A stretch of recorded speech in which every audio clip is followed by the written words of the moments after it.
Hello, everyone. Welcome back to another episode of this fabulous series that we've been doing, myself and Dr. J. Smith, concerning the early Quranic manuscripts. And if you would go and watch each one of these episodes, you'll notice that each one of them has a problem that we have discussed and a theme that we are trying to focus on.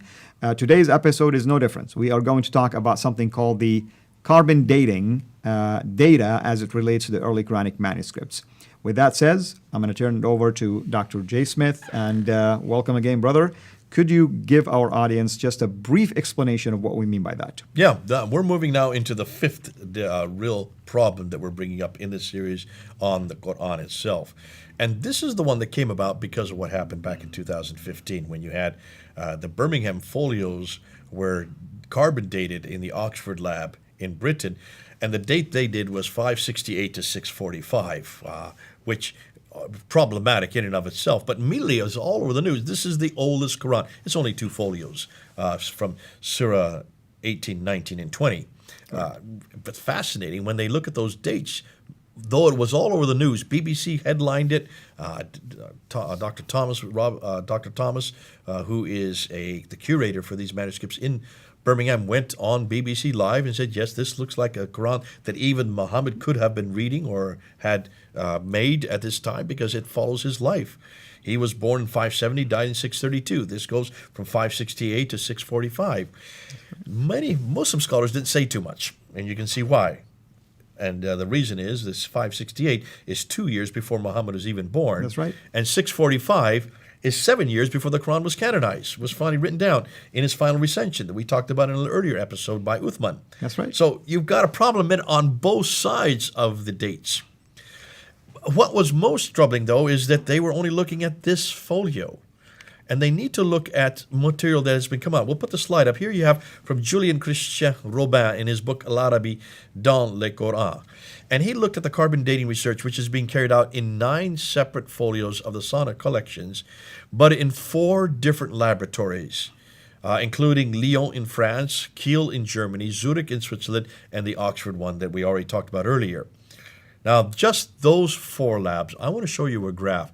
Take a look at this graph. Let's unpack this a little bit. This is definitely a very important graph because I'm going to just tell the audience to start from the right side and see for yourself. The very first dot that you're seeing, that's where traditionally Uthman compiled the Quran around 652. Immediately next to it, these 2 blue boxes, if you see, or squares. Light blue. So that's the life of the Prophet of Islam. So that's 570 to 632. From there, going left, these are the datings of the different Quranic manuscripts, or different datings, I should say, by these laboratories, which means that some of them predate the life of Muhammad himself. Now, let's go start from the left now and look at that blue line. That is from the Lyon laboratory for a parchment from the Sana'a manuscript found in Yemen. It goes up to 550. The one next to it is from Kiel. It only goes up to 450. So we're talking about 5th century. The one next to it, the green one, is from Zurich in Switzerland. It goes up to around 550, earlier than 550. And the one next to it is the Oxford one, the purple one. It only goes up to 550. Remember, Muhammad was born in 570. So those 4 from 4 different laboratories, that includes Lyon, Kiel, Zurich, and Oxford, all predate Muhammad's life. How can this be a manuscript of a Quran that predates Muhammad's life if he is the one that receives it? And he doesn't start receiving any manuscript evidence until 610. So this is a good 60 years. All of these are been finished 60 years before he even started receiving any Qurans. So let me just unpack this as someone who was a Muslim. This tells me now that one of two, at least one of 2 possibilities, that there is source material that Muhammad or whomever compiled the Quran relied on that existed even before the life of the so-called the Prophet of Islam, or this even might prove that Muhammad didn't even exist until later, and someone took the time to compile a book and come up with a man. Or both of the above. Or both. Both of the above could also be a third option. Because I would suggest, now let me just look at these Birmingham Folio. You have Surah 18, Surah 19, and Surah 20. What are those about? It has to do with Moses, Mary, and also it's Dhu al-Qarnayn, which is right, Alexander the Great, and also the Seven Sleepers. That's right. So these are all borrowed material. The Seven Sleepers from Ephesus. Right. The Dhu al-Qarnayn is from is the story that Heraclius, the Emperor Heraclius, the Byzantine emperor, wrote. Really aggrandizing himself. This is a political tract that was included there in Surah 18. And then you have this story of Moses and Mary, which comes out, fascinating, that comes out of the Bible itself. So they're all borrowed from other sources. That's right. If you borrow something, those borrowed material are earlier, are they not? Absolutely. Could these be actually the borrowed material from which the Quran was later derived? That's one way of looking at it. But also, since they're all before Muhammad, you cannot give credit to Muhammad for this. That's correct, because he basically just borrowed whatever was there. Now remember, this is the Sana manuscript, which is Quranic. It is the Quran. It's similar in many ways. We talked about it in the last episode. But it's similar enough to be Quran. Otherwise, you wouldn't have these surahs that are existing. That's correct. So you can see that it looks like the Quran, material that it is borrowed, is from other sources. And we can see this just by unpacking the Quran. Let's take a look at Surah 5, Ayah 31 and Ayah 32. Ayah 31 is a story of Cain and Abel. Cain kills Abel, doesn't know what to do with the body. He sees a raven burying his brother, so he follows the example of the raven and buries his brother. That's not in my Bible, but that is in the Targumos Jonathan ben Uzziah, written in the 2nd century. So that is a borrowing there in chapter 5, verse 31. The next verse, verse 32, O children of Israel, he who takes the blood of one as if he takes the blood of all. He who saves the blood of one as if he saves the blood of all. That's a great verse that Obama and all the politicians love to bring up over and over again to show that Islam is a religion of peace, or the Quran talks about peace. The problem is that is not from the Quran. That is actually from an earlier text. Taking the story of Cain and Abel, a scribe in the 5th century then writes in the margin with his own pen about the blood of Abel, talking about he who takes the blood of one as if he takes the blood of all. He who saves the blood of one, he saves the blood of all. That is then incorporated into the Bar Sanhedrin, chapter 4, verse 5, in the late 5th century.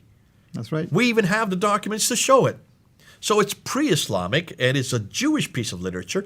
That blood of Abel is for the Jews. That's nothing to do with Islam. If you want to talk about what Islam has to do with, read the verse that follows that, verse 33. He who does not follow the prophet and God, crucify them and cut off their hands and feet from opposite end. That's right. The four different options. Yep. So that's, you can see, is borrowed material. The story of Abraham in chapter 21, verse 51 to 71, that comes from the the Mishnah of Rabbah, a 2nd century document, a fairy tale. Story of Cain. The story of Solomon and Sheba in Surah 27, verse 17 to 44.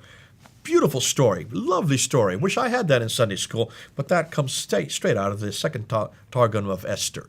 Again, a 2nd century account. So these are all earlier. These are much earlier than the Quran itself, and much earlier than the 7th century. Going right back to the 2nd century. Could this be what these carbon datings are finding? Absolutely. Now let's move on, because what's important is we do need to look and ask some other questions. Dr. Mark Dury says these are his possibilities. There is something wrong with these carbon datings. Possibly the sheep were eating a lot of seafood, which is older carbon, or the standardization is correct.